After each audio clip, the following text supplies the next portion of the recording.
Stig, obviously, last night's game was frustrating. I think it's fair to say after what seemed to be a bright start, it obviously didn't end that way. We travelled home together with the M40 closure, and I know you were keen to kind of communicate and be a little bit open with the fans and kind of say kind of your thoughts on where we are and how the season's panning out so far.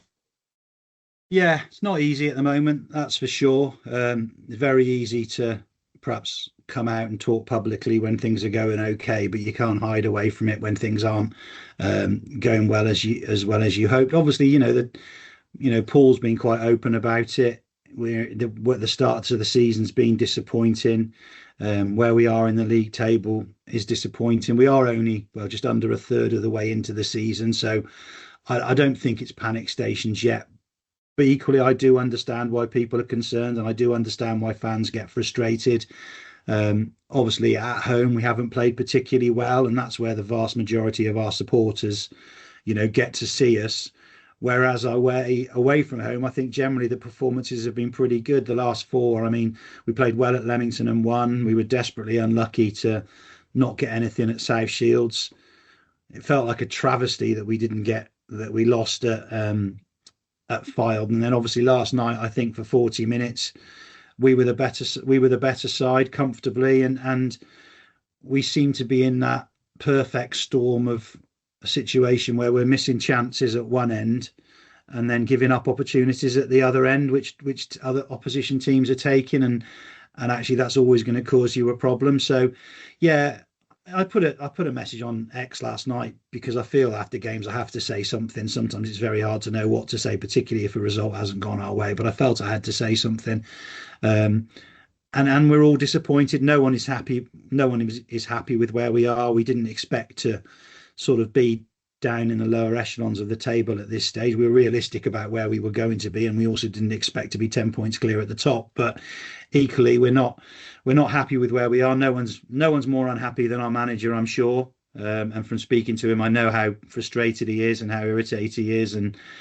it's all a learning experience for him.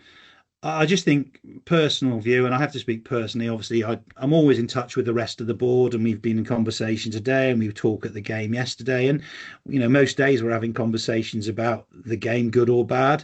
I just think personal views, we have to be a little bit careful not to forget the good things that Paul's done in his 2 years at the club. When you consider where we've come from when he took over, to where we are even now, sitting where we are in the current table, we're in a much better position as a club, as a wider club, than we were when Paul took over. And that's down to the work he did, particularly in the first season, to put a team on the field that was competitive and watchable, that we could all get behind.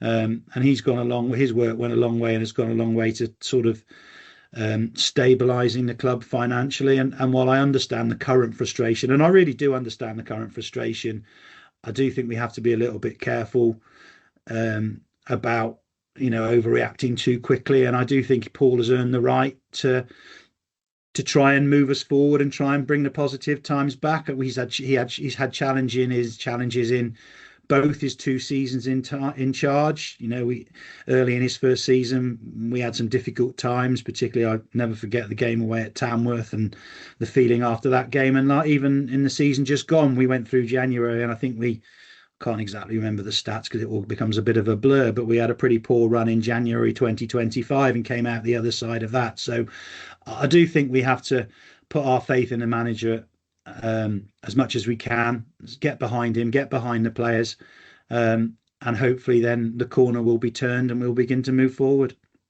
A couple of new additions lately as well that have kind of come in last minute. And I guess there's hoping that in with a little bit of time and training time in particular under their belts, that they might be able to add something to the team as well.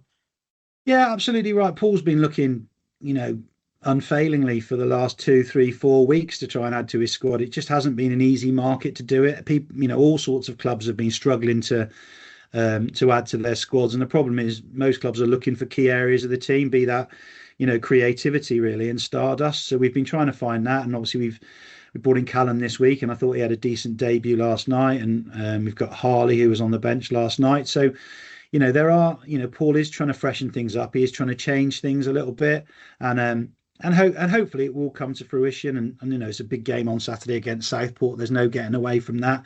Um, but I think if we can all get behind them, and I have to say, and what I would like to say, that real positive has been the support that we have had.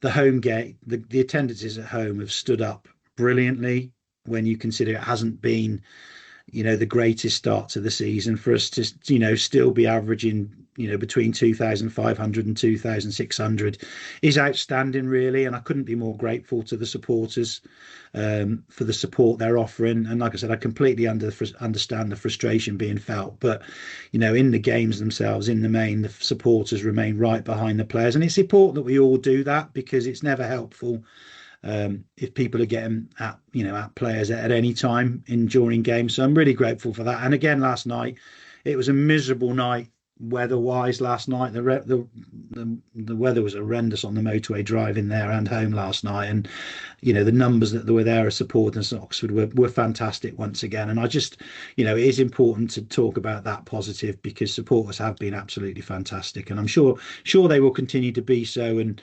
hopefully over the next course of the next few games, we'll be rewarded for our support and our loyalty and our commitment.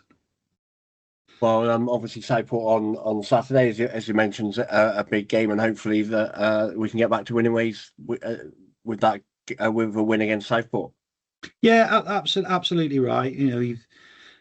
Southport got a great win last night over Buxton, and that's typical, isn't it? We head of a game against us, a team picks up a victory, so they'll be coming in with increased confidence. But we've just got to go into the game and do the very best we can. You've always got to try and hope that your home form gives you a base to work from. Ironically, we're 5 unbeaten at home. It's hard to believe, actually, when you think about it, but we are 5 unbeaten at home in the league. So but we've just got to try and do all we can to try and get out of this little rut. We've got to probably hope for a little bit of luck, be a bit more clinical at both ends and a bit more decisive at both ends of the field. But mistakes happen, and nobody's ever missed a chance on purpose, and nobody's ever made an error defensively on purpose. So we've just got to hope that we can eradicate them and move forward. And I still do believe there's a lot of quality in this squad that we have, and certainly in those away performances, I think we've shown that. So hopefully we can try and bring that out of the players more consistently, and Paul can bring that out of the players more consistently. And I know they'll be working as hard as they possibly can to make that the case. Looking away from the pitch, obviously the sad news of Colin Addison's passing just before Saturday, and we'll be marking his passing with a minute's applause or silence ahead of Saturday's game against Southport. Yeah, absolutely. Obviously, on Saturday it was the Remembrance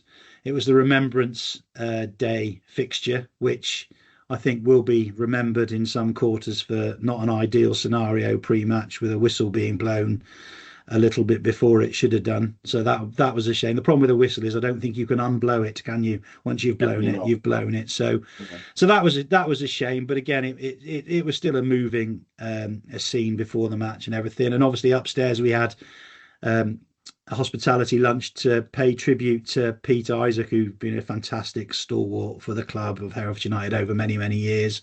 It was quite emotional. It was quite poignant, given the news about Colin on Friday.